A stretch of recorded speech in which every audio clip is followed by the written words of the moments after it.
Morning my dear children, today we will discuss about next topic which is very important, dual behavior of matter. It is very smaller topic in textbook, but we will go little bit in detail beta. That is given by de Broglie and it is known as de Broglie hypothesis. Hypothesis means just a suggestion. de Broglie ने एक suggestion दिया था, एक principal उन्होंने नहीं दिया, जैसे Bohr's atomic model ऐसा मॉडल प्रपोज नहीं किया था, just it is was just एक सजेशन दिया था. That's why it is known as de Broglie hypothesis which is based on dual behaviour of matter. But before that बेटा, what about Bohr's atomic model? Bohr's atomic model में हमें बताया गया था electron revolve around the nucleus in fixed orbit, fixed radius with fixed energy. Is it possible? That we will see in the next few topics. क्या ये possible है कि एक इलेक्ट्रॉन एक फिक्स ऑर्बिट में मूव करे? Means we can find out that orbit जिसमें electron revolve कर रहा है और रेडियस कैन बी फिक्स्ड और नॉट. ये सब डाउट्स हम आगे के टॉपिक्स में देखेंगे. Then we will discuss about failure of Bohr's atomic model. But here some limitations of Bohr atomic model that arises here. First limitation is he had taken the hydrogen for their model. अगर उन्होंने hydrogen लिया है, as we know that hydrogen have only one electron, atomic number of hydrogen is 1. It's mean that सिर्फ उन्होंने एक electron का ही model explain किया था. Means any element that have only one electron, more than one electron he was not able to explain. As well as splitting of light, that is known as spectrum. So spectrum का जो splitting है on the presence of magnetic field और electric field, that is known as Zeeman effect, वो भी explain नहीं कर पाए थे. As well as there are dual nature. उन्होंने प्लैंक्स की जो थियरी थी मैक्स प्लैंक की कि when electromagnetic radiation is not continuous, it moves in a packet of energy, that is quantum. उसको लेकर के इन्होंने अपनी थियरी प्रपोज किया था. बट हम आगे देखेंगे कि एनी इलेक्ट्रॉन और वॉट एवर वेन रिवॉल्व और move in orbit that have two nature. तो उन्होंने सिर्फ पार्टिकल नेचर पे बात किया था. That is also a reason for failure. Only hydrogen को एक्सप्लेन किया था बेटा. These are the limitations. Okay, let's move to the dual behaviour of matter. Understood बेटा? de Broglie hypothesis. de Broglie ने क्या बोला था बेटा? First of all I will repeat again. Matter, what is matter? That have mass and can occupied space. ये चीज़ें समझने के बाद आप यही दिमाग लगाना कि इलेक्ट्रॉन के ऊपर भी क्या ये प्रॉपर्टी अप्लाई है. Is it electron is a matter और not? Electron has mass, yes. If it has mass it's not matter size is very small और लार्ज. साइज कितनी भी छोटी है बट वो थोड़ा तो स्पेस कवर करेगा. It's mean that electron has mass. So let's see de Broglie ने क्या प्रपोज किया था, क्या सजेशन दिया था बेटा. de Broglie said that any matter has dual nature. First, wave like nature as well as momentum. Momentum is nothing but just mass and velocity. किसी भी ऑब्जेक्ट के पास अगर मास है और एक फिक्स वेलोसिटी से वो मूव कर रहा है, it's mean that it has momentum. अगर वो मोमेंटम है, उसके पास मास है, तो उसके अंदर पार्टिकल नेचर तो आ ही रहा है. मास है किसी भी ऑब्जेक्ट का तो एक पार्टिकल है, इसके पास मास है तो एक पार्टिकल है. As well as wave nature. So wave nature और मोमेंटम दोनों चीजें होती है, ऐसा बताया था de Broglie ने इन 1924 बेटा. Is it clear? de Broglie said that matter have dual behavior. It looks like a energy, like a radiation. Radiation have two nature, wave nature and particle nature. Similarly, matter have dual behavior as well, momentum as well as wavelength. Let's see. उन्होंने जो equation दिया था बेटा, उस equation को हम directly नहीं लिखते हैं, थोड़ा सा उसको डिराइव करते हैं. कोई इक्वेशन आया कैसे? As we know that Planck's का इक्वेशन बेटा क्या था? Energy is equal to H nu. 2-3 topic पीछे जाओ बेटा तो वहां पे आपको दिखेगा कि मैक्स प्लैंक्स ने एक इक्वेशन दिया था. Energy is directly proportional to the frequency and h is the constant that is known as Planck's constant and value of h is 6.626 into 10 to the power minus 34 joule second. So that equation, and nu is equal to beta, nu is equal to, nu means frequency, frequency is equal to speed by light, nu is equal to speed into speed of light divided by wavelength. Nu is equal to c by lambda, nu is equal to c by lambda. Frequency is equal to speed of light divided by wavelength, speed of light divided by wavelength. ये formula याद रखना है आपको. If we'll put that value in this equation, what we will get beta? E is equal to hc by lambda. तो ये planks के equation से भी यही चाहिए, लिखो या ये लिखो, बहुत सिमिलर. इस पे बेस्ट न्यूमेरिकल्स हमें मिलेगा इस लेसन में करने के लिए. Just take it like one equation. एक और इक्वेशन है बेटा जो हमारे लेसन में जरूरत नहीं है, but for just derivation of this equation, derivation of de Broglie's जो हाइपोथेसिस जो मैटर का दिया था उन्होंने, उसको डिराइव करने के लिए एक और इक्वेशन यहाँ पे मैं इंट्रोड्यूस कर रहा हूँ. दैट इज द आइंस्टाइन ने इक्वेशन दिया था बेटा रिलेटिविटी के लिए, जो हम आगे फिजिक्स में पढ़ेंगे. That is E is equal to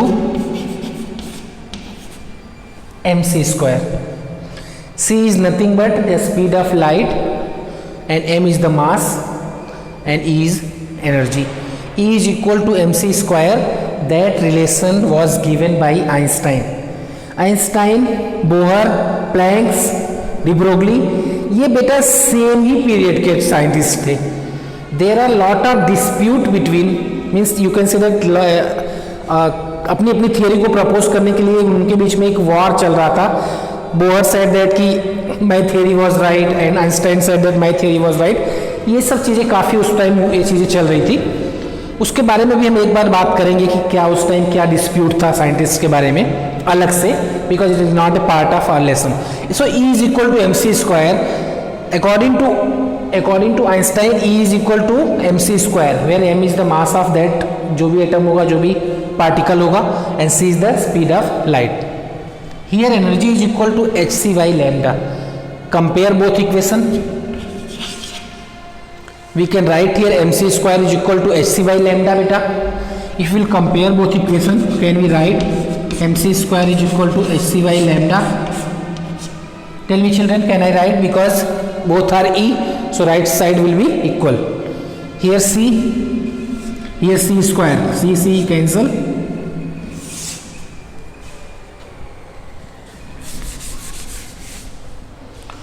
Okay बेटा,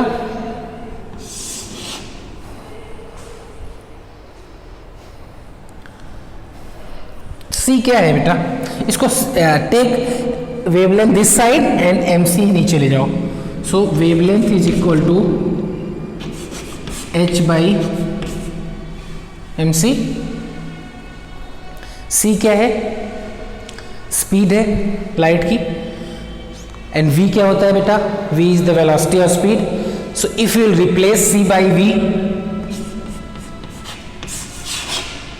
if you will replace c by v, c को, c is the just speed of light, speed है, अगर उसको हम रिप्लेस करें v से, that is the velocity. So you will get lambda is equal to h by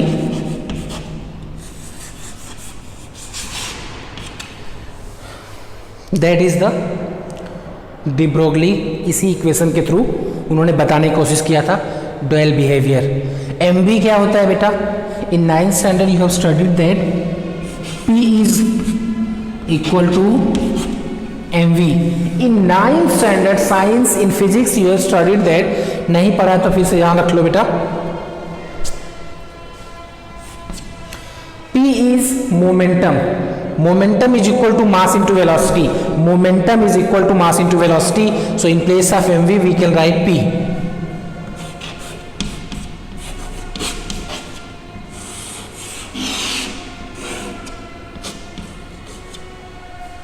ये de Broglie का equation है. अब यहां पे हम देखते हैं बेटा, इसको देखो या इस पे बात करते हैं. Lambda stand for wavelength. Lambda stand for wavelength mass and velocity. Mass and velocity, किसी भी ऑब्जेक्ट के पास मास है, वेलोसिटी है, it mean that it has momentum. किस कोई भी, आप देखो मैटर के डुअल बिहेवियर है बेटा, here just see this equation, momentum and wavelength. Wavelength means length of wave, इसका मतलब वेव नेचर भी उसमें है।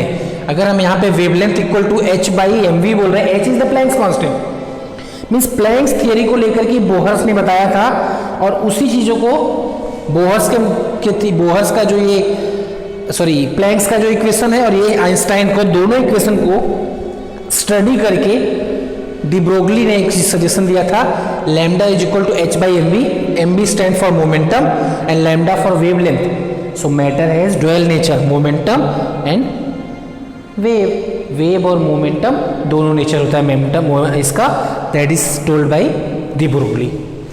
एंड इसी इक्वेशन की हेल्प से हम एनर्जी कैसे फाइंड कर सकते हैं, दैट इज डिफरेंट कंसेप्ट। हम देखते हैं इससे क्या एनर्जी भी फाइंड हो सकता है बेटा,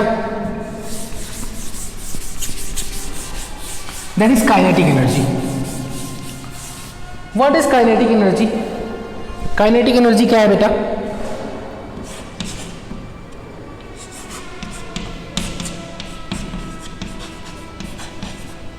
kinetic energy is half M V square, yes, multiply by M in both side, M से मल्टीप्लाई करो दोनों side,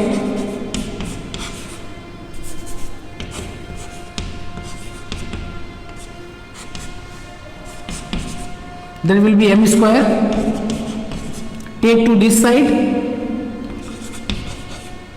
2m, kinetic energy is equal to M square V square, can we write it like that,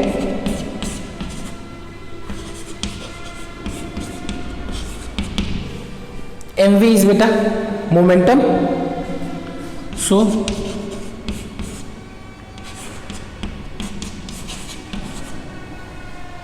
mass into velocity is momentum, v square.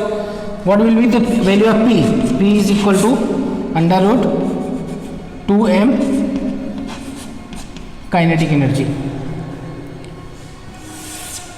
Put that value in lambda is equal to h by p. So lambda is equal to h by under root 2m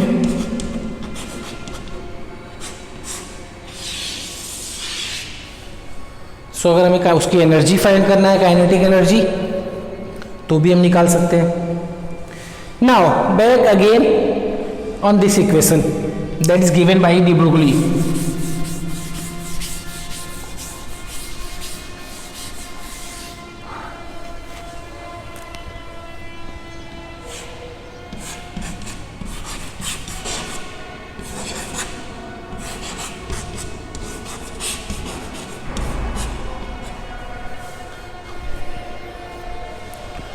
Okay, so de Broglie said that matter have dual behavior, momentum as well as wave. Okay beta, so tell me children, according to Bohr's atomic model, electrons revolve in a fixed orbit with a velocity and that is the radius. Electron has mass, electron के पास छोटा तो थोड़ा बहुत तो मास होता ही है, it is very minute, we can not see it, but it has mass. Okay, so if electron has mass, कितना मास होता है इलेक्ट्रॉन का? That is 9.1 into 10 to the power -31 kg, -31 kg, it is very minute, so it has mass. So अगर उसके पास छोटा भी mass है बेटा, it's mean that it will occupy the space. अगर वो स्पेस ऑक्यूपाई कर रहा है, it means it has matter, it is a matter.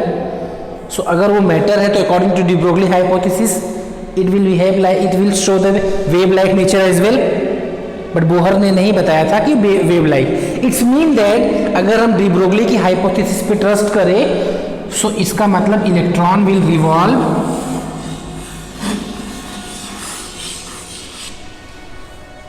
Electron will revolve in a orbit like a wave. De Broglie ने यह बोला था कि matter matter have dual behaviour, it has momentum, it has mass as well velocity, तो उसका ये momentum हो गया, and as well as it has wave, तो वेव्स के लाइक मूव करेगा। That is not explain by the Bohr's model, in Bohr's model में explain नहीं हुआ था। ये सब चीज़ों को हम ध्यान में रखेंगे, देखेंगे आगे टॉपिक्स में और क्या हमें नया चीज़ पढ़ने को मिल सकता है। ये समझ में आया बेटा? According to de Broglie's wave nature होगा, तो इस तरह से वेव के थ्रू मूव करेगा। अंडरस्टूड? ये इक्वेशन के थ्रू आप देखो, that is the mass into velocity means it has momentum as well as that is the lambda stand for wavelength. It's mean that किसी भी मैटर के पास मोमेंटम भी हो सकता है और वेवलेंथ, वेवलेंथ तभी होता है जब वो वेव में मूव करे, ये वेव। और suppose that is the wave, तो उसका जो लेंथ हम लेंगे that is the wave length. So number of waves जितना भी होगा n इंटू लैम्डा हम बोल देंगे, तो टोटल लेंथ निकल जाएगा वेवलेंथ का। तो इस तरह से इलेक्ट्रॉन रिवॉल्व करता है। ओके, वन मोर थिंग बेटा, that is related to the lesson as well. Just see this equation, if बेटा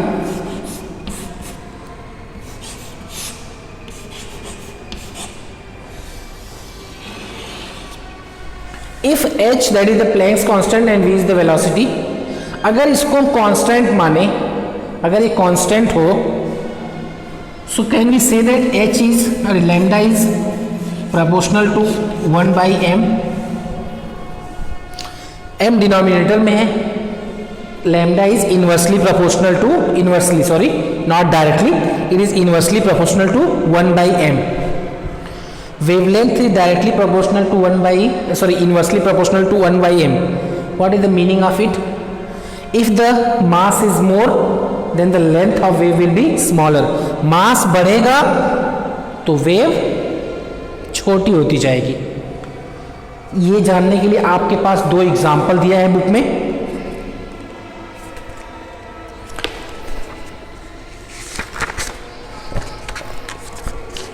Two examples are here. Example number 2.12 as well as example number 2.13.